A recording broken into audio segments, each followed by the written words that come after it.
저번 시간에는 사도행전 1장부터 9장 이전까지 보면서 사도행전에 대한 기본적인 정보, 사도행전이 어떤 책인지, 누가 썼는지, 누가복음과 어떤 관계인지에 대해서 알아보았죠. 네, 사도행전은 네? 네, 네, 알아봤죠. 네, 알아봤습니다. 저희는 사도행전이 역사서라는 것과 사도행전은 누가복음에 이어지는 책이라는 것, 그리고 사도행전 안으로 들어가서 제자들이 변하는 모습과 교회가 변하는 모습, 아름다운 교회의 모습을 살펴보았지만 점차 교회에 대한 세상의 견제도 시작되었고 제자들이 많아지자 교회 안에서도 갈등이 일어났습니다. 사도들도 그들만으로는 모든 일을 챙길 수 없었기에 사도들은 기도와 사역에 집중하고 이런 일들을 해결할 수 있는 7인을 따로 세웠습니다. 오늘은 9장부터 28장 끝까지 알아보려고 했었는데 사실 바울의 이야기가 훨씬 더 중요했기 때문에 중요하다고 판단이 되어서 28장 끝까지 하기보다는 바울의 이야기에 더 초점을 맞추고 집중을 하는 것으로 하는 게 더 좋겠다고 제가 판단을 했습니다. 그러면 일단 이어지는 7인 중 한 명인 스테반 집사님의 순교와 사울의 등장 그리고 바울의 사역을 보면서 저희가 얻을 수 있는 것들을 한번 살펴보도록 하겠습니다. 혹시 여기서 스테반 집사님에 대해서 모르시는 분은 없죠? 네, 오, 다행히 알고 그죠? 있어. 오, 이 스테반 집사님의 순교하시는 장면은 사실 성경에 있는 글로 읽기만 하더라도 굉장히 극적이어서 기억에 잘 남기도 하는데 스테반 집사님의 순교는 그리스도인들에게 그리스도인다운 그리스도인의 모습을 직설적으로 보여주기 때문에 더욱 유명하기도 합니다. 스테반 집사님께서는 유대인들 앞에서 모세와 성전을 대적하는 발언으로 유대인들에게 고소를 당해서 재판에 서게 됩니다. 이 모세와 성전이라는 것은 유대교의 신장 같은 것인데, 네, 신장 같은 것인데, 혹시 스테반 집사님께서 그 유대인들의 심장을 건드렸다고 볼 수 있습니다. 누구든지 자기 소중한 것을 건드는 사람은 불편할 수밖에 없겠죠. 예를 들면 저희는 그리스도인이잖아요. 이제 로마서 저번에 화요사경일 때 배웠던 진리 회방꾼들 기억하시죠? 그, 네, 그 진리 회방꾼들. 예. 그래서 그 진리 회방꾼들이 하는 걸 보면 저희는 사실 마음이 좀 불편하잖아요. 막 진리를 회방하는데 저희는 그걸 진리라고 믿으니까 그게 굉장히 불편한데 유대인들도 자신들의 종교의 핵심을 건드는 사람이 스테반 집사님은 재판에서 변론하고자 아브라함, 솔로몬까지의 일을 요약해서 설명합니다. 이 설교에 주목해야 할 부분은 37절입니다. 37절은 하나님의 경륜을 감당할 자가 자신이 아니라는 말을 한 장본인이 모세라는 내용을 담고 있는 것입니다. 추가로 7장 49절에서는 하나님께서 얼마나 거대하신 분인데 고작 성전에 안식할 수 있겠느냐는 말도 합니다. 이것은 성경을 근거로 유대인들이 의지하던 모세의 율법과 거룩한 성전을 완전히 부정하는 발언이었습니다. 모세보다 더 중요한 사람이 있고 성전에 물론 하나님이 거하시기도 하는데 여기에서 들었을 때는 꼭 하나님이 성전에 거하시지 않는 것처럼 들리기도 합니다. 51절부터 스테반은 그 유대인들에게 폭풍 정죄를 시작합니다. 목이 곧고 마음과 귀에 할례를 받지 못한 사람들이라고 말하기도 하고요. 조상과 같이 일하며 조상을 들먹이기도 합니다. 스테반은 제가 여긴 7장의 일부분만 갖다 놨지만 이제 구약의 방대한 내용을 회고하여 자신의 행위는 부당하지 않음을 드러내었고 오히려 부당하고 그릇된 길을 걸어가는 사람들은 그리스도인을 대적했던 유대인들과 종교 지도자임을 말하고 있는 겁니다. 유대인들은 스테반의 말을 듣고 양심의 가책을 느꼈다고 7장에 나와 있습니다. 하지만 이들은 잘못을 인정하지 않고 잘못을 인정하지 못하는 행동은 분노로 나타나게 되었습니다. 그래서 그 자리에서 일제히 스테반을 성 밖으로 끌어내고 돌로 쳐서 죽입니다. 그 사람들 가운데 사울도 있었습니다. 스테반 집사님은 자신이 전해야 할 내용을 전했습니다. 하나님 나라를 잃어가는 자들은 이렇게 스테반 집사님처럼 권력에 굴복하지 않습니다. 교회가 얼마나 크든지 종교가 얼마나 크든지 크기에 굴복하지 않습니다. 하나님 나라 운동의 전위 부대, 다시 말해 돌격병들은 잔혹하고 거친 이 세상을 예수 그리스도와 시선을 맞추고 사는 참 사랑의 위력으로 복된 공격을 가하는 것입니다. 하나님 나라 운동을 실현시키기 위해 예수 그리스도와 함께 살며 필요할 때는 강하게 돌진하기도 하는 것입니다. 저번 시간과 이어서 아무리 죽는 위험에 처하더라도 그것이 하나님 나라를 실현하는 것이라면 기꺼이 또 기쁘게 임해야 하는 것이 그리스도인이라는 것입니다. 때로는 그 핍박하는 사람이 그리스도인들을 핍박하는 사람이 동료일 수도 있고 원수일 수도 있고 또 핍박하던 원수가 후에 동료가 되어 같이 활동해야 할 수 있었습니다. 활동할 수도 있습니다. 후에 바울이라고 부르는 사울은 그리스도인들을 핍박하는 데 굉장히 열정적인 사람이었습니다. 스데반 집사님의 순교에 일조하기도 했고 그 이후에 당장 기독교의 잔당들을 결박하기 위해서 대제사장으로부터 공문을 받아 떠나기도 합니다. 이 바울이라는 사람은 로마 길리기아 다소에서 태어난 로마 시민권자인데 이 길리기아 다소 여기 보이시죠? 여기만큼 보이시나요? 네, 여기인데 이거는 어디 뭐 시골 지방에 있는 곳이 아니라 헬레니즘 문화가 굉장히 발달하고 철학적으로도 또 경제적으로도 굉장히 선진적인 도시였습니다. 우리나라로 치면 그냥 강남 정도 생각하시면 딱 이렇게 와닿을 거예요. 네. 그곳에서 바울은 수준 높은 교육을 받았고 철학과 교양에 능통했고 또 유대인은 전통적인 랍비 교육을 받기도 했습니다. 왜냐하면 예루살렘으로 유학을 가게 되는데 거기에서 이제 유대인들의 전통과 그런 것들 풍습을 따르면서 오랫동안 생활을 했었던 사람이라 예. 성경과 믿음의 전통도 아주 잘 파악하고 있는 사람이었습니다. 근데 여기서 의문점이 하나 생기는데 성경을 잘 파악하고 있다면 오히려 예언을 성취한 예수 그리스도를 믿어야 하는 게 아닐까요? 성경에 여러 예언들이 나와 있고 예수 그리스도는 그거를 많이 성취를 하셨는데 전부 다 성취를 하셨는데 왜 이렇게 못 믿는 것이었을까요? 왜 그리스도인들을 받게 했을까요?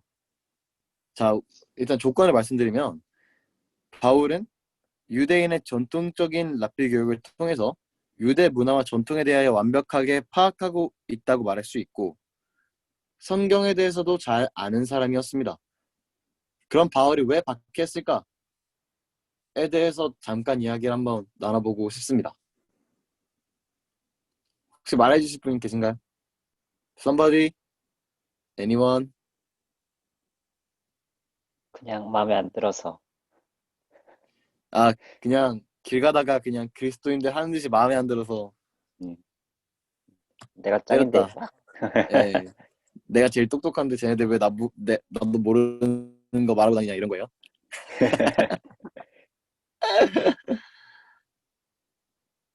뭐 일단 저희가 시간이 기계적 결함 때문에 많이 늦추었으니까 바로 들어가면 바울의 그 핍박에 대한 근거는 신명기에 있어요.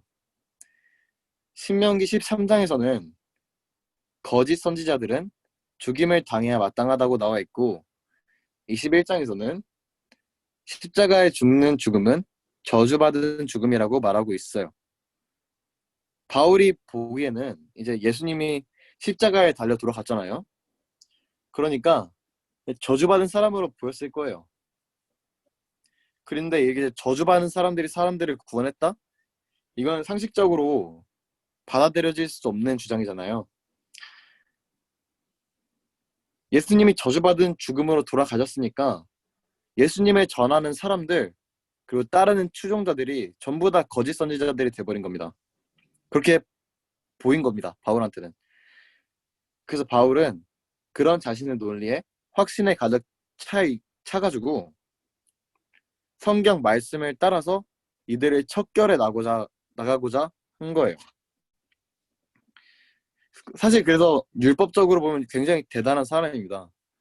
뭐 누가 이렇게 이 사람들이 뭐 그렇게 했다고 해서 정말로 죽여버리고 정말 막 걸어 다니면서 자기 일도 해야 되고 돈도 벌어야 될 텐데 그런 것들 그냥 다 내팽개치고 사람 잡으러 다니는 거 보면 정말 율법적으로 이제 열정적인 사람이었다는 걸 알 수가 있어요. 그런데 다시 이제 본론으로 돌아가서 대제사장으로부터 공문을 받아서 다메섹으로 떠난 바울이 이제 다메섹으로 가는 도중에 빛을 만납니다. 그리고 음성을 듣습니다. 혹시 그 예수님과 바울의 대화를 실감나게 좀 연결해 주실 간사님 계십니까? 두 분 선착순이에요. 선착순 2명. 아니, 여기 2명밖에 없는데. 네, 앤토니온 강사님이랑 서훈 강사님께서 해주시면 되는데 누가 예수님 하실래요? 이렇게 말하면 좀 그렇죠. 누가 막 내가 예수님 하겠습니다 라고 하면 좀 교만해 보이니까 내가 예수님 하겠습니다. 네 그러면 앤토니온 아, 지금 어 힘들된, 음. 그러면 제가 바울을 하겠습니다. 네. 네, 아, 예수님 이렇게 읽어주세요.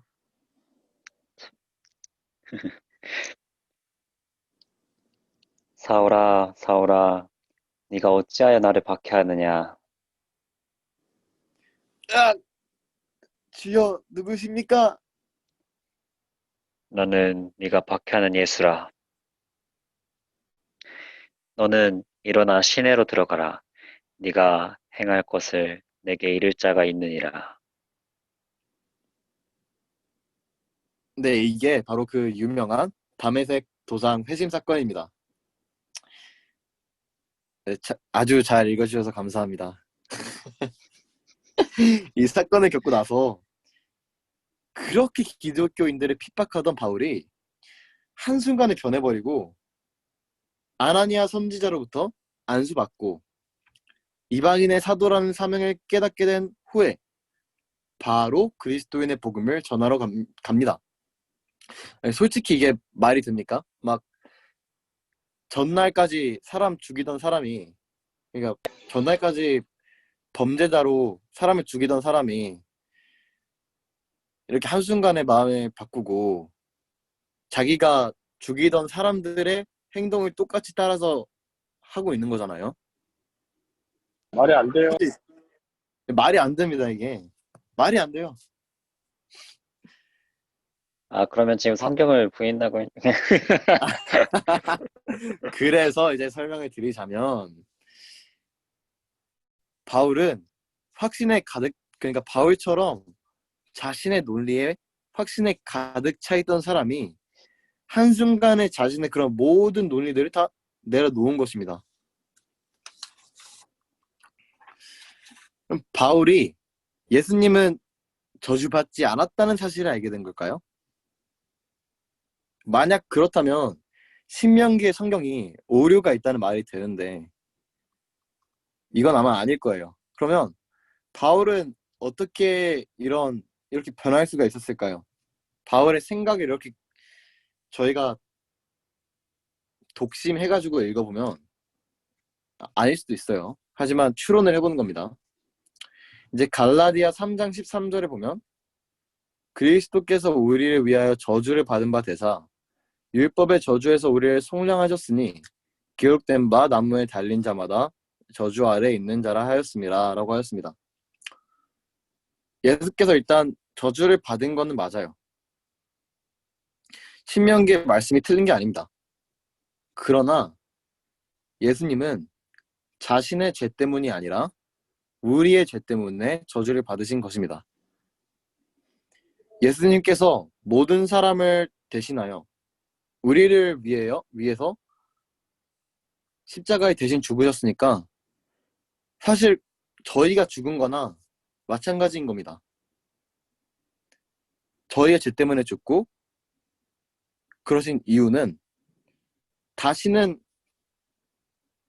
자신을 위해 살지 않고 저희로 하여금 육신을 위해서 살지 않고 저희를 위해 죽으신 예수 그리스도를 위하여 살게 하려 하심인 것입니다. 바울이 이런 생각을 마친 후에 다메섹 사건 이후 전하는 메시지는 3가지가 있습니다. 첫 번째는 이제 예수 그리스도는 우리의 왕이시고 우리의 주 되신 분이신라는 겁니다. 그게 첫 번째고, 두 번째로 그리스도 안에서 라는 주 예수 그리스도의 복음입니다. 그 그리스도 안에서란 말은 아담 안에서 발생한 하나님과의 분리와 적대의 종결을 의미하기도 하고, 동시에 그리스도 안에는 역동적인 화해와 친밀감의 회복을 의미합니다. 그리스도 안에서는 자유를 의미하기도 하고, 그러니까 하나님의 뜻대로 살 수 있는 자유, 그리고 죄와 죽음, 율법의 위협으로부터 의 자유를 말하기도 합니다. 또 중요한 것은 그리스도 안에서는 새 창조가 일어나는 것입니다. birth creation. 예? 이 아니라 new creation이에요. 네. 예수님께서는 저희를 대신하여 십자가에 못 박히셨습니다. 이것은 제가 앞서 말했듯이 예수님이 십자가에 못 박혀서 돌아가신 것처럼 저희가 십자가에 못 박힌 겁니다. 저희가 죽은 겁니다. 따라서 저희는 예수 그리스도와 함께 그 십자가에 죽고 더 이상 저희가 사는 것이 아니라 저희 안에 예수 그리스도께서 사시는 것입니다. 이거는 재물신앙이라고 부르기도 하는데 십자가에서 죽은 저희는 이제 재물이 된 겁니다. 예수님께서 십자가에 죽으신 것은 철저한 자기 비움과 자기 자신을 낮추심의 절정이고 죽기까지 하나님께 자신을 드린 복종의 절정입니다.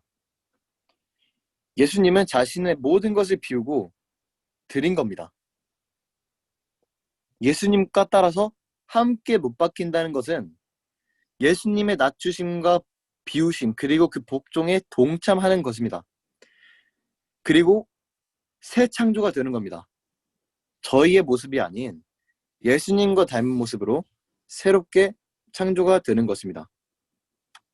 이것이 두 번째고, 마지막으로 세 번째는 은혜로 말미암은 칭의를 바울이 전했는데, 바울은 다메섹에서 예수 그리스도와 충돌해서 구원에 대한 확신을 얻게 되었죠.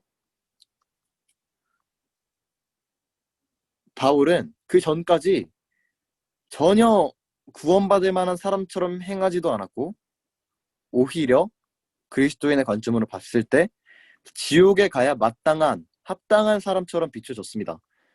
하지만 다메섹 사건에서 예수님께서 직접 사울과 부딪히심으로 충돌하심으로 바울의 생각을 변화시켜 주셨습니다. 바울이 한 거는 아무것도 없고 오히려 지옥에 가야 마땅할, 아니 지옥에 가야 마땅하라고 표현하면 좀 그렇고, 율법 안에서 죽었어야 마땅할 사울을 예수 그리스도의 은혜로, 하나님의 은혜로 구원을 해주신 것입니다.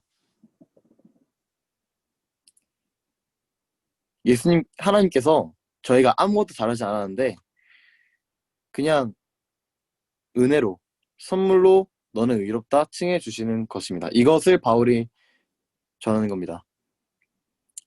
사실 여기서부터 이젠 바울이 어떻게 말씀을 전하는지 이 이후부터는 또 잠깐 베드로의 이야기가 나오기도 하고, 또 바울의 사역, 그리고 바울의 핍박, 이런 것들이 자주 등장을 해요. 그래서 사실 여기까지가 끊는 게 저는 적합하다 생각해서 오늘 강의는 여기까지 준비를 했습니다.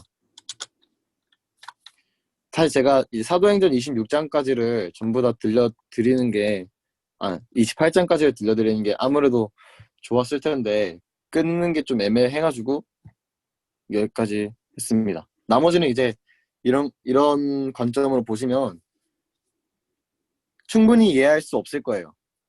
하지만 뭐 다들 각자 공부하시면 하면 아마 좋지 않을까 생각을 하면서 오늘 강의는 여기까지 마치겠습니다.